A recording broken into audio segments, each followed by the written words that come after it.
lads have just woken up about half an hour ago, had a shower, got ourselves sorted, but we are now late. Angus has already gone downstairs just to let the others know that we were going to be late. It's a good start to the day. It's a very good start to the day. So me and Rayne managed to catch up with the group. They were literally all leaving. I'm pretty sure that if we didn't get there any sooner, they would have just left without us.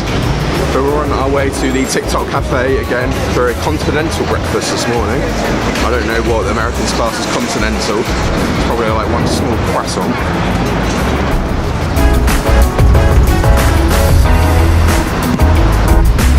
There is TikTok Cafe. I'm glad that we're coming back again because yesterday's breakfast was phenomenal. It was filling, but it was really nice. I can't really describe. So we've popped back to the hotel for a little bit just before we go off to the Radio City tour. And there's a couple of things that I just need to sort out in the bag, and then that's pretty much me done.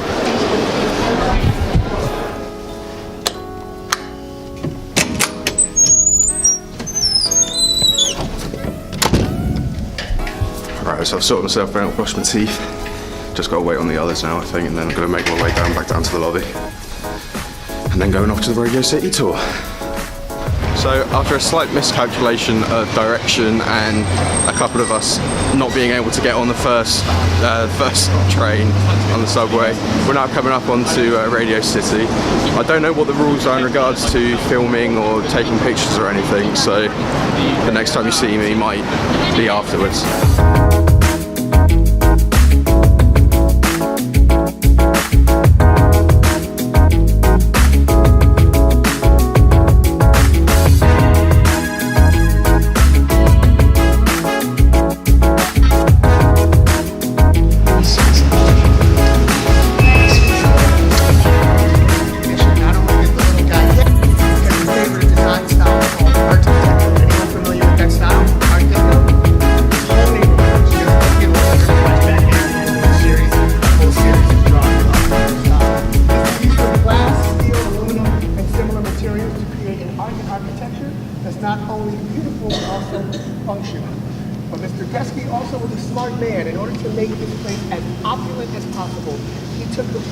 Artists of his time and combine their work into his work to make everything grander.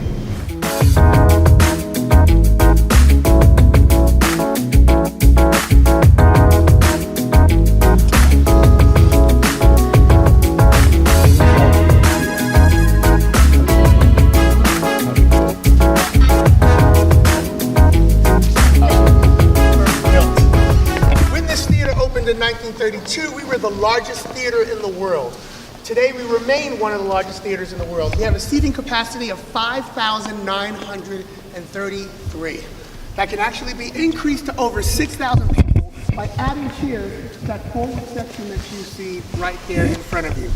Now the visionary behind everything you're going to see today, including this great space, is a man by the name of Samuel Lionel Rockefeller. And I need you to remember that name because you're going to hear it a lot over the next hour. How many of you guys are familiar with the musical Chicago? Seen Chicago, heard it before? Great. Samuel Lionel Rockefeller is a whole lot of words. So everyone called him Roxy, everyone knew him as Roxy. So when I look at you guys and I say the name on everyone's lips is gonna be, you're gonna reply, Roxy. Roxy, it's not television, you can talk back, it's cool. You can flip the channels, but I'm going to stay here forever. So Roxy was the son of a shoemaker, but he grew up to become a powerful theatrical promoter, producer. He was a well-loved radio star, but he was also an expert in stagecraft and theater design. And for this reason, the Rockefellers brought him on to headline the team that would design the showplace of the nation. Now, Roxy was sailing home from Europe on an ocean liner when he watched the sunset over the water. So the curved archway, the orange color of the sea of seas reflecting the light, this is all meant to convey the illusion of an ocean-going sunset. But he didn't only want it to be beautiful, he also wanted it to be functional. Art Deco is functional, hidden within the beauty. So you may not notice, but up there, actually from this angle, you do notice the fact that there are 5,000 lights hidden within the upper coves. The curtain that you see before you, this curtain weighs 4,000 pounds, has 13 individual motors that allow it to do a melody of different positions as opposed to just going up and down. It's so large, in fact, that when it comes time to clean it, they don't even bother. They chuck it out and they actually replace it in its entirety. The stage you are standing on was designed by a man by the name of Peter Clark. He was a technical engineer and wizard. This is the largest stage of its kind in the entire world. It is 144 feet wide. So if you walk from that wall to that wall, matter of fact, you can open up the doors on either side, you literally walk a city block from 50th Street to 51st Street. Or to put it into context, half the size of a football pitch up here on this stage. Is that American or English football? Good question. American football. But very good question. It's also large enough that over the years, we've put a full-scale regulation basketball court on here. They've played basketball games here. We put an ice skating rink on this stage. We have put a boxing ring on this stage. We've had a one-ring circus on this stage. For those of you that watch television, listen to music, or have ever gone to the movies, or seen a Broadway show or a show on the West End, we have had the Grammy Awards, the Tony Awards, the MTV Music Awards. In fact, the Madonna-Britney kiss happened here in this theater on board this stage. We can actually take out the seats in the front so that we can make the big grand staircases that you always see on television. They can modify the room just like that. We've even put a 14,000-gallon swim tank on this stage and a herd of elephants for a performer from the 70s who used to perform in a swim tank. Her name was Esther Williams. But the best part about this stage is, you guys look really carefully, and you've probably noticed it isn't a solid stage at all. You guys are actually standing on top of 4 massive elevators on a giant hydraulic lift. Each one of these elevators, this entire platform, can actually raise another 13 feet higher above your heads, and it can drop another 27 feet below your feet, stopping anywhere within that 40-foot range. In the middle of that is this 43-foot diameter turntable that can turn 360 degrees in both directions, no matter what the platform does up and down. The forward part over here is where the orchestra plays. That's called the pit elevator. The orchestra sits on top of a band car that's driven by a stagehand. This guy lies inside on his stomach with remote controls, so that he drives the pit, so that the band can actually keep playing no matter what the pit does. Back and forth across the entire stage, up and down, through all 3 levels of the elevator platform. There's a row of vents just here in front. Playing cards, matches, cigars. So we're in Radio City. I shouldn't really be filming, so that's why I'm being quiet. But I managed to get some other stuff that you'll probably see.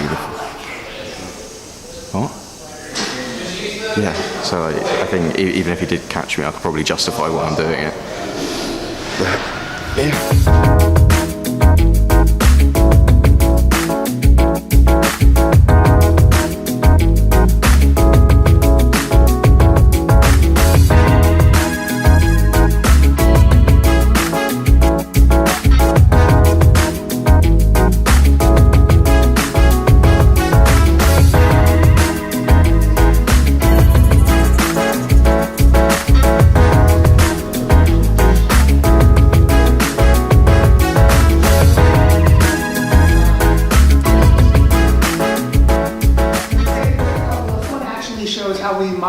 Theater for America's Got Talent Live, which was shot here, and the Tony Awards 2015, the year that Kristen Chenoweth and Alan Cummings were the hosts. We're also going to pass through our events gallery, which shows some of the great guitarists that have played here. So you might recognize Dave Matthews was actually here 4 weeks ago, come to think of it. Dave Matthews, Ed Sheeran, Lenny Kravitz, to name a few. And last but not least, our Divas gallery. So you're going to see pictures of Whitney Houston, Mariah Carey, Lady Gaga, Diana Ross, to name a few, and then we're going to end up downstairs on the 3rd mezzanine, all right? Everyone try to stay close together.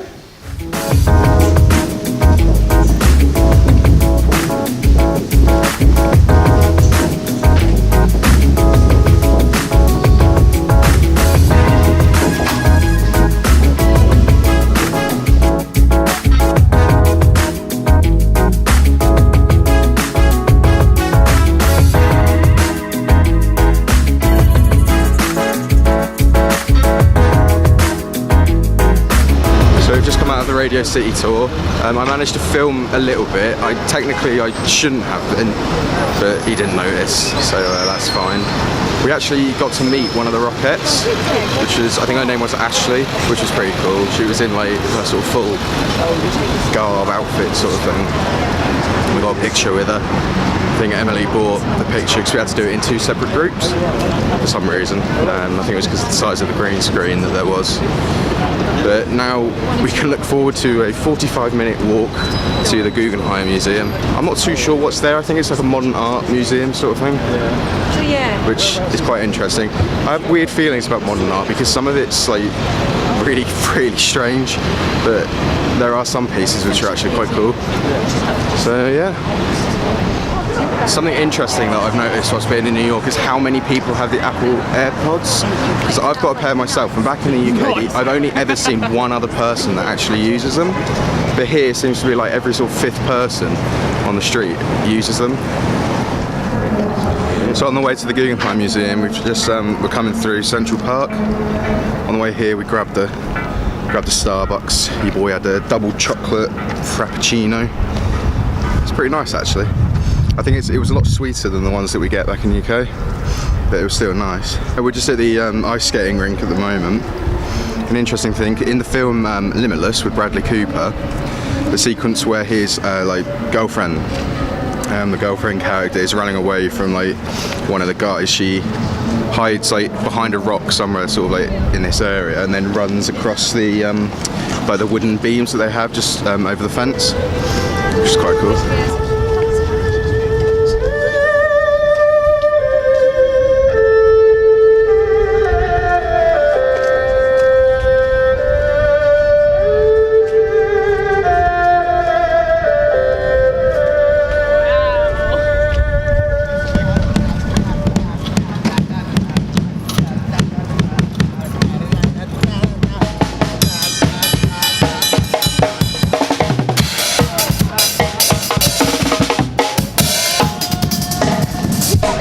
He's so enthusiastic.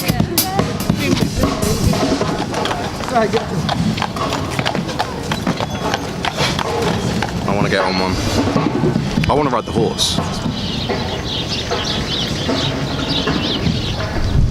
It's a nice view. I think the bit in the middle is a fountain, but it's not turned on for some reason. Where's the NBC studio? NBC Studios, I'm not actually too sure. We're gonna have to rely on Sir to With his directions earlier, he went the wrong way. yeah. Like, and there was clear signing as well. It was. Like as soon as we came out the subway, if we had just turned around, we would have seen it. Yeah. So He was like, it's a no, squirrel. let's go.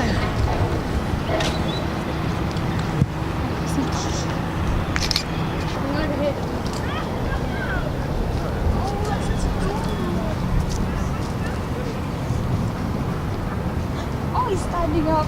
He wants to square up.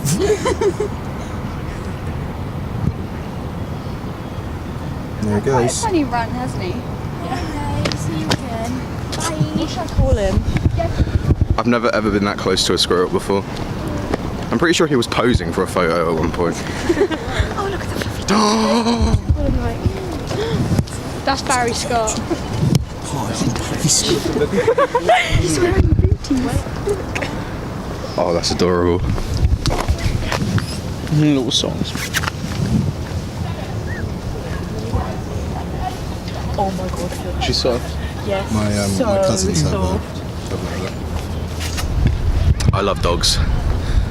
If people don't like dogs, I mean, What's the point? what's the point? Get rid of them. The whole trip. Do you I like love cats dogs. as well? I don't mind cats, but if I had to choose between a cat and a dog, I'd choose a dog. Oh, any dog. Yeah, dogs So- are man's best friend. Or women's. Or women's, yeah. Can't be sexist these day and age. Because he's like, That's me. It's me and Cathryn. That is literally you and In dog Cathryn. form, that is me and Cathryn. That's Bethan and Cathryn. he thinks it's easy. Uncanny resemblance. Not that I'm calling you dogs at all. Thanks, Not good. So we've just sort of got hassled by be honest with you, some guy trying to like get donations for like a basketball team or whatever, which is fair enough. But like, if someone doesn't seem interested, just leave them alone. I feel like back in the UK we have a little bit more respect for that sort of thing. Ooh, that's edgy, What did you just Tim. say? That's